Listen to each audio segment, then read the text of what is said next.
Hi, Seth with APS EdTech. Today I'm going to be introducing you to the chemistry parts of Minecraft education. Let's go take a look.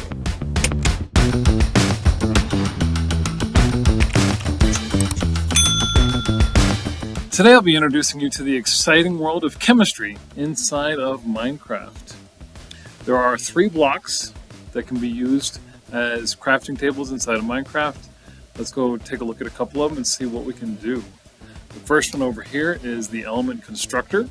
If we right click and get into that, we can come in here and build elements. So like if I need some hydrogen, I add 1 proton, 1 electron, and 1 neutron, and we get hydrogen. If I need something else, let's see if we come up here, helium, and we can keep adding to it. If we want to do something like, let's see if I remember this one.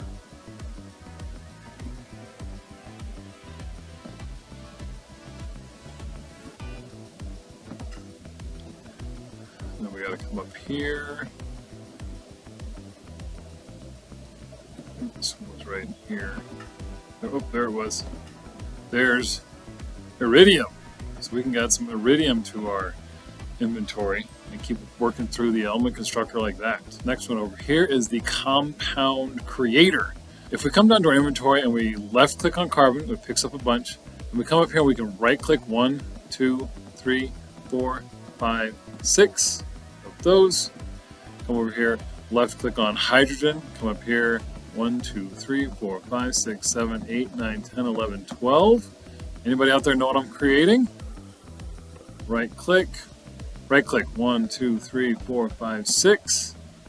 I have C6H12O6. Anybody know what that is? Sugar. I can add that right into my inventory. I can come over here, I can grab a sodium, right click. I can grab a chlorine, right click for one of those.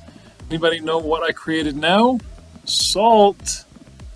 Check that out. It's pretty fun, huh? Now let's also go look at this last one. This last one is the material reducer. So I have this thing of glue right here. If I put this up here on the top, it shows me all the stuff this is made of. 5 carbons, 5 hydrogens, a nitrogen, and 2 oxygens. Anybody out there know what kind of glue that is? If I put the sugar up there, it shows me that, C6H12O6. Same thing if I grab some salt. There's chlorine and sodium for salt. Alright, I hope that helps you get started. Go have fun. I hope that inspires you to go start playing with some chemistry in Minecraft. Let us know in the comments how you might use that in your class. Don't forget to like and subscribe for new videos every week.